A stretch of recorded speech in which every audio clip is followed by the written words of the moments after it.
Tensions are rising once again as Washington and Tehran return to the negotiating table, but this time the stakes appear far higher than the original 2015 nuclear deal.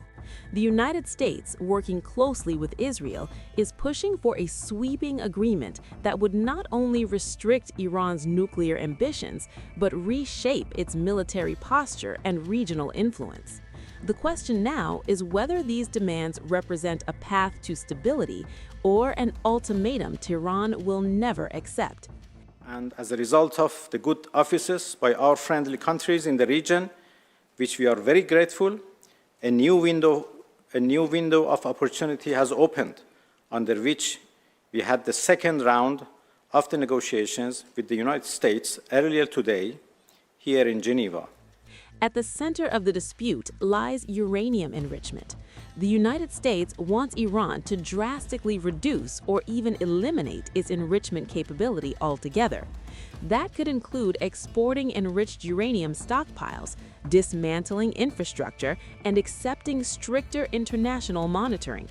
Israel has gone further, arguing Iran should have no domestic enrichment capability at all. Tehran, however, insists enrichment is a sovereign right and has repeatedly rejected calls for zero enrichment as unrealistic.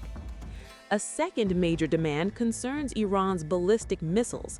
Washington and Tel Aviv argue that nuclear restrictions alone are insufficient if Iran retains long-range missiles capable of delivering warheads across the region.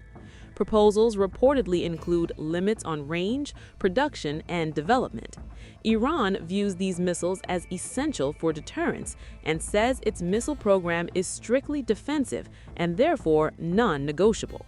That difference may be one of the toughest obstacles in the talks.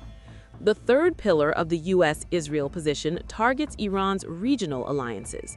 Washington wants Tehran to cut funding, weapons transfers, and operational links to groups such as Hezbollah, the Houthis, and allied militias in Iraq and Syria. Israel sees these networks as the primary threat to its security. Iran, however, rejects the premise entirely, saying its regional partnerships are legitimate and outside of nuclear negotiations. Behind these demands is a strategy combining diplomacy with pressure.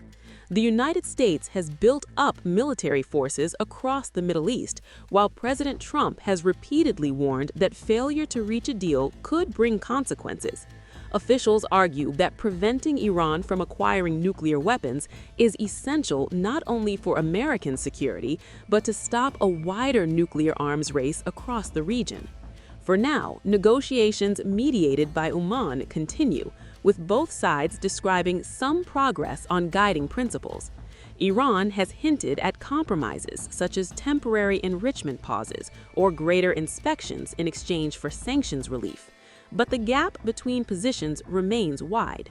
For Washington and Israel, the demands are about reshaping Iran's strategic power. For Tehran, they risk undermining sovereignty and deterrence. Whether diplomacy can bridge that divide, or whether pressure will push the region closer to confrontation, may determine the next chapter of Middle East security.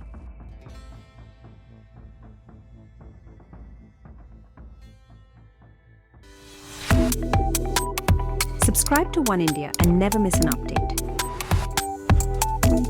Download the One India app now.